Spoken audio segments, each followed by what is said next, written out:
Hello मित्रों, केम छो? सरस्वती माध्यमिक कन्या विद्या मंदिर नवा तोराळाना ऑनलाइन शिक्षण में आप सर्वेनु स्वागत है। धोरण 8 विषय गणित, प्रकरण नंबर 7 घन अने घनमूळ। मित्रों, आ पूर्वेना विडियोनी अंदर आपणे कोई संख्या पूर्णघन संख्या छे ए नक्की करता अने एनी पेटर्न विषय आपणे समझी गया छीए। આજે આપણે જોઈએ સ્વાધ્યાય 7.1 અને એના દાખલાઓના ઉકેલ મેળવતા સમજીએ। તો જોઈએ મિત્રો, સ્વાધ્યાય 7.1નો દાખલા નંબર 1। નીચેનામાંથી કઈ સંખ્યા પૂર્ણઘન નથી? આપણે કઈ સંખ્યા પૂર્ણઘન નથી એ ચકાસવાનું છે। તો આપણે એ અવિભાજ્ય અવયવીકરણની મદદથી આપણે એ નક્કી કરશું કે કઈ સંખ્યા પૂર્ણઘન છે અને કઈ સંખ્યા પૂર્ણઘન નથી। तो पहलो पेटा प्रश्न 216। 216 આપણે અવિભાજ્ય અવયવીકરણની રીતે અવયવો મેળવીએ।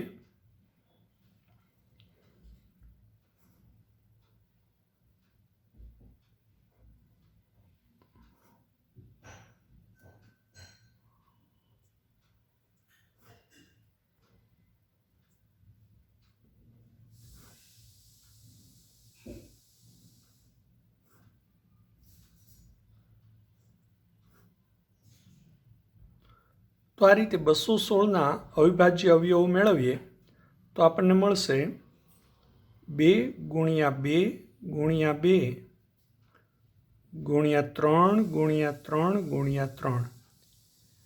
2 3 वखत मळे छे अने 3 पण 3 वखत मळे छे, माटे आपणे कही शकीए कि 216 छे ए पूर्ण घन संख्या छे।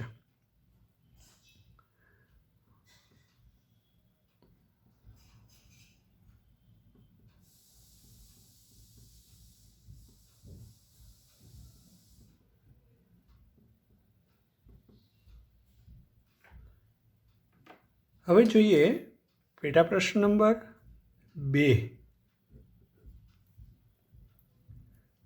128। તો મિત્રો 128 ના આપણે અવિભાજ્ય અવયવો મેળવીએ।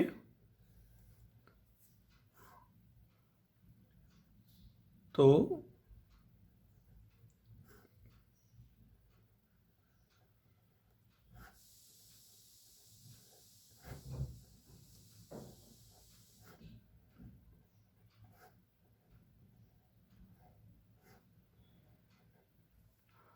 तो 128 अविभाज्य अवयवो थई गया 2 गुणिया 2 गुणिया 2 एम 7 वखत लखवानुं छे,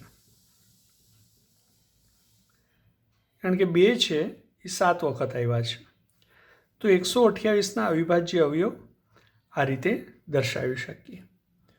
तो हवे मित्रों आपणे एनी 3-3 नी जोड़ बनावीए तो 3-3 नी 2 जोड़ थशे अने एक बगड़ो छे ई 3-3 नी जोड़ बनावतो नथी, माटे आपणे कही शकीए कि 128 ए पूर्ण घन संख्या नथी, कारण के आ बगड़ो ए 3 नी जोड़ बनावतो नथी। 3 नो जे समूह बनवो जोईए ए 3-3 ना 2 समूह बन्या, पण आ बगड़ानो 3 नो समूह बनतो नथी, माटे 128 ए पूर्णघन संख्या नथी। कारण के कोईपण संख्या पूर्णघन तो ज थाय ज्यारे ए संख्याना अविभाज्य अवयवोने आपणे 3-3 ना समूहमां दर्शावी शकीए। तो हवे जोईए पेटा प्रश्न नंबर 3।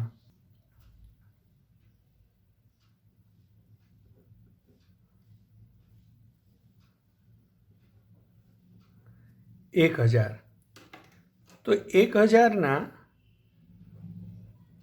આપણે અવિભાજ્ય અવયવ મેળવીએ તો પેલા 2 વડે ભાગ ચલાવીએ તો 500 મળશે। ફરી 2 વડે ભાગ ચલાવીએ 250, 2 વડે ભાગ ચલાવીએ 125। હવે મિત્રો 2 વડે ભાગ નહીં ચાલે, હવે 5 વડે ભાગ ચાલશે।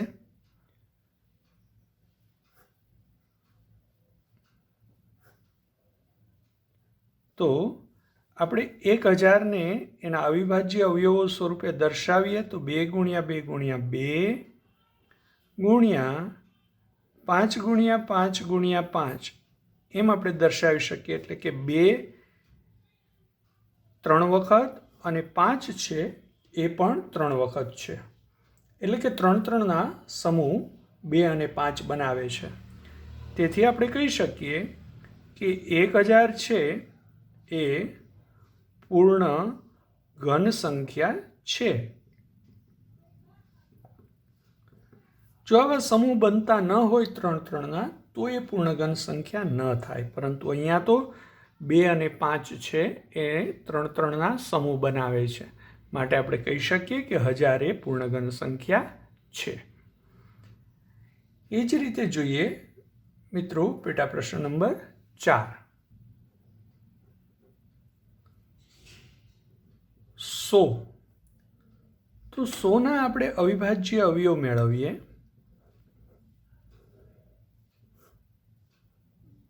2 ગુણ્યા 50, 2 ગુણ્યા 25, હવે 2 ભાગ નહીં ચાલે, 5 ચાલશે, એટલે 25 25 25 અને 5 એકુ 5। તો 100ના અવિભાજ્ય અવયવ થઈ ગયા 2 ગુણ્યા 2 ગુણ્યા 5 ગુણ્યા 5। તો અહીંયા મિત્રો 2 છે એ 2 જ વખત છે, 5 પણ 2 જ વખત છે। બંને 3 3ની જોડી બનાવતા નથી, માટે આપણે કહી શકીએ કે 100 એ પૂર્ણ ઘન સંખ્યા નથી, કારણ કે 2 અને 5 એ 3 3ની સમૂહમાં નથી, 3 3ની જોડ બનાવતા નથી, માટે 100 એ પૂર્ણ ઘન સંખ્યા નથી। તો એ જ રીતે જોઈએ મિત્રો પેટા પ્રશ્ન નંબર 5ને સમજીએ।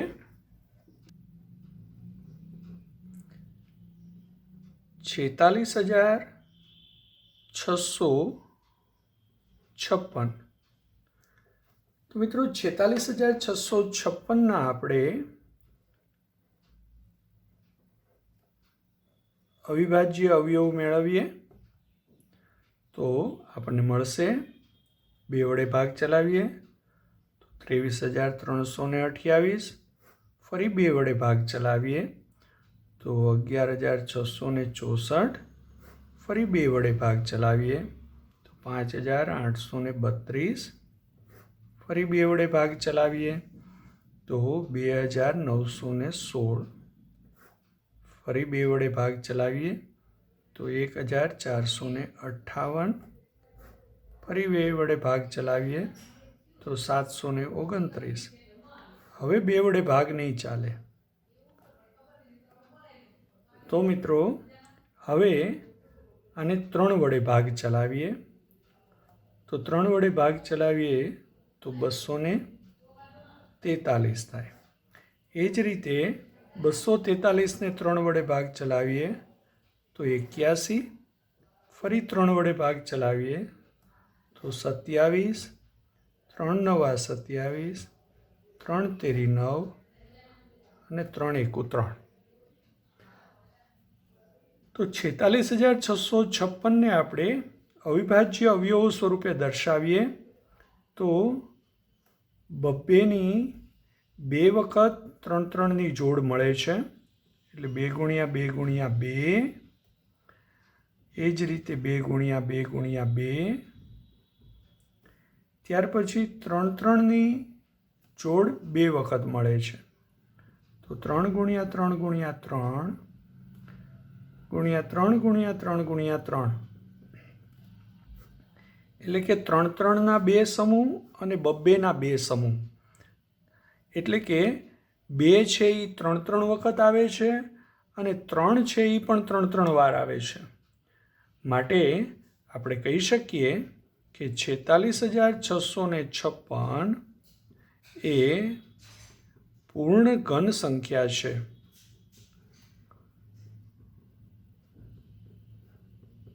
કારણ કે એ બધા 3-3ના સમૂહમાં આપણે અવિભાજ્ય અવયવોને લખી શકીએ છીએ. જો આમાંથી કોઈ પણ સંખ્યા 3ના સમૂહમાં ન લખી શકાય તો આપેલ સંખ્યા છે પૂર્ણઘન ન થાય. પરંતુ અહીંયા તો એને આપણે 3-3ના સમૂહમાં દર્શાવી શકીએ છીએ. માટે 46,656 પણ પૂર્ણઘન સંખ્યા મળે છે. હવે જોઈએ મિત્રો દાખલા નંબર 2 ને સમજીએ. તો હવે જોઈએ મિત્રો દાખલા નંબર 2માં એવી નાનામાં નાની સંખ્યા શોધો કે જેથી તેને નીચે આપેલ સંખ્યા સાથે ગુણવાથી મળતી સંખ્યા પૂર્ણઘન હોય. એટલે નાનામાં નાની એવી કઈ સંખ્યા મળે કે જેને આપણે આપેલ સંખ્યાને ગુણીએ તો મળતી સંખ્યા પૂર્ણઘન સંખ્યા હોય.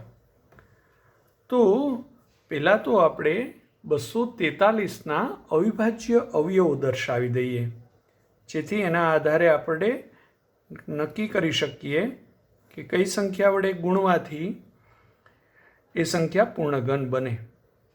તો 243ના અવિભાજ્ય અવયવો મેળવીએ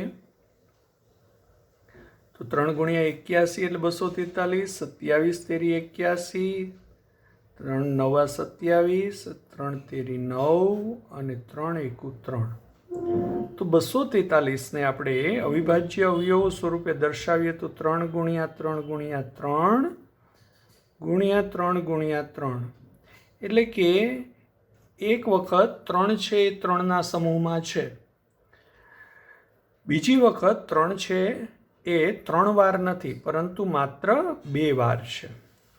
તો આપણે નાનામાં નાની સંખ્યા 3 વડે ગુણીએ તો અહીંયા 3 વખત મળે. એટલે આપણે કહી શકીએ કે નાનામાં નાની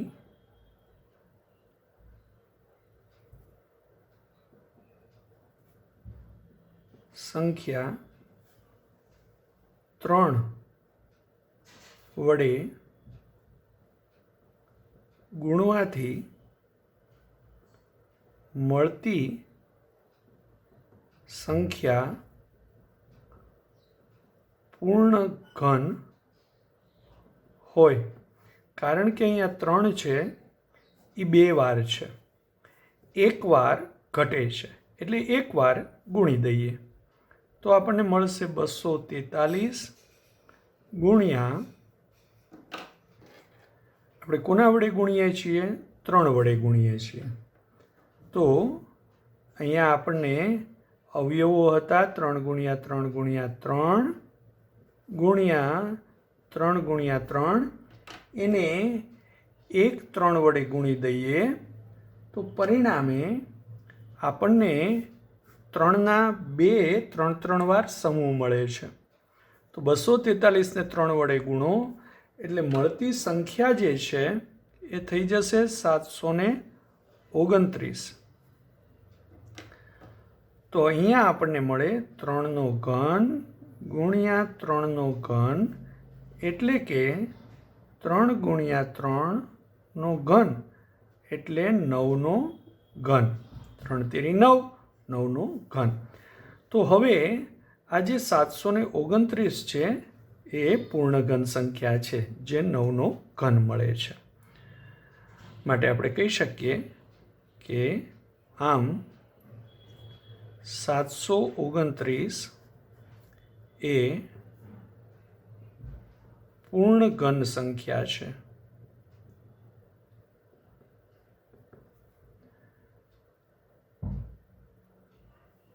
જે 243ને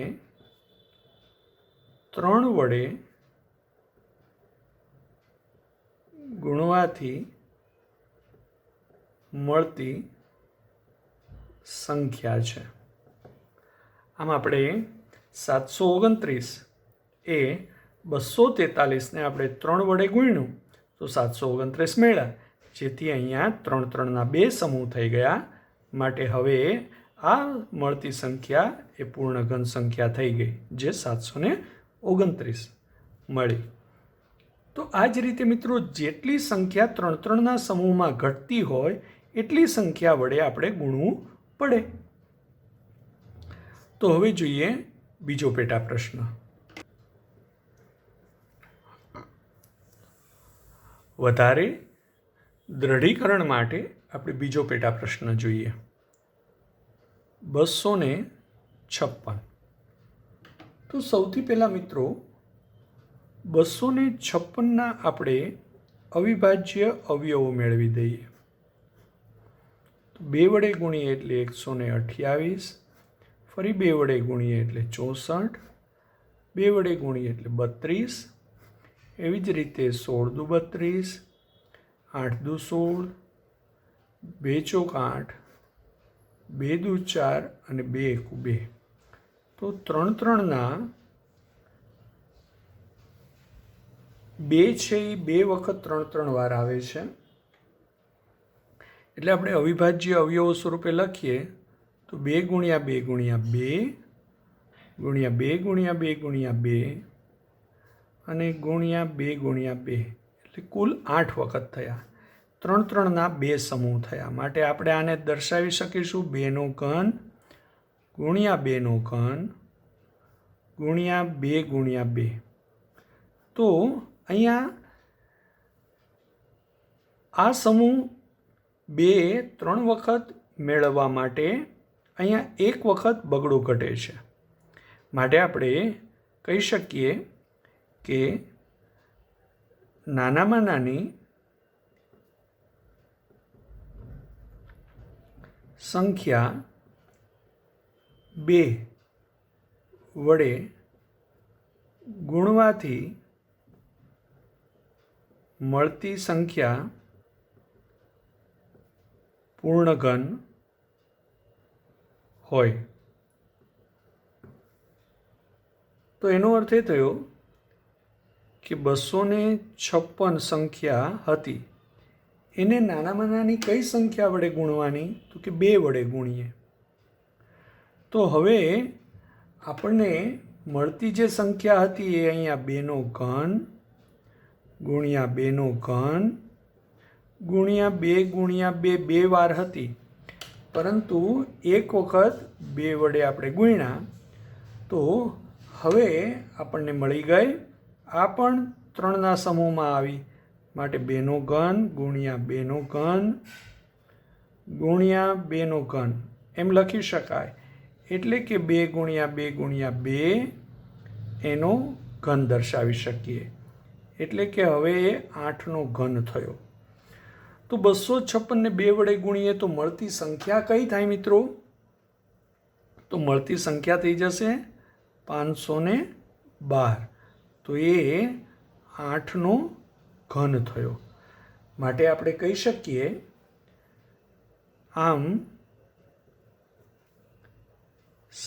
512 એ પૂર્ણ ઘન સંખ્યા છે. એ કઈ રીતે મળી? તો આપેલ સંખ્યા 256ને 2 વડે ગુણવાથી મળતી સંખ્યા 512 છે, જે પૂર્ણઘન મળે છે. એટલે નાનામાં નાની સંખ્યા 2 વડે આપણે ગુણ્યું તો એનાથી મળતી 512 સંખ્યા છે એ પૂર્ણઘન સંખ્યા મળે છે. તો આ રીતે અહીંયા જેટલા 3-3ના સમૂહ માટે જેટલા અંકો ઘટતા હોય એટલા અંકો વડે આપણે ગુણવું પડે. સમજાયું મિત્રો? તો જોઈએ પેટા પ્રશ્ન નંબર 3ને સમજીએ.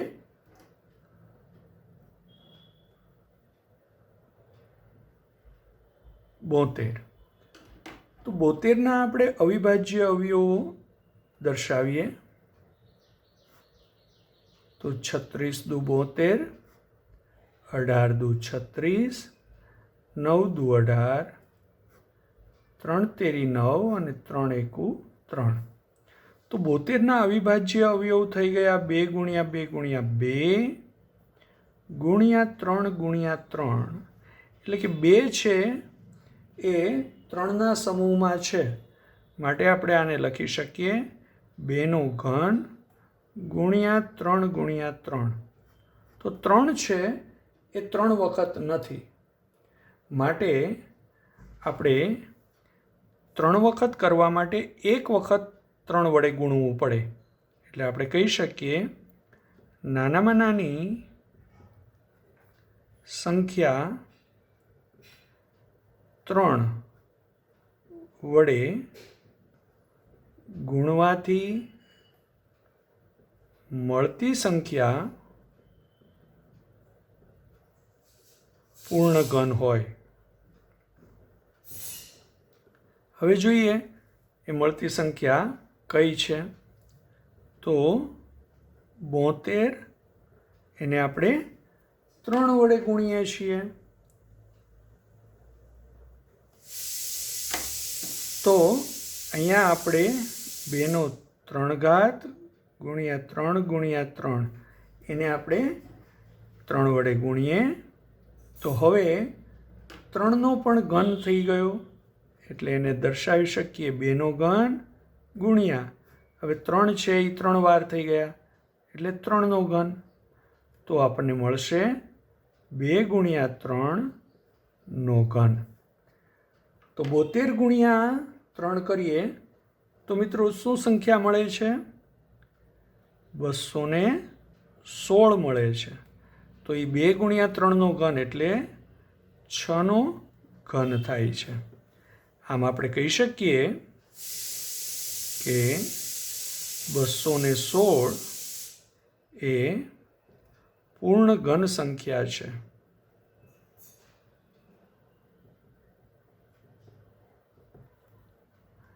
તો એ કઈ રીતે મળે છે? તો જે આપેલ સંખ્યા 72ને 3 વડે આપણે ગુણ્યા 3 વડે ગુણવાથી મળતી સંખ્યા છે. તો આમ 216 એ 72ને 3 વડે ગુણવાથી મળતી સંખ્યા છે.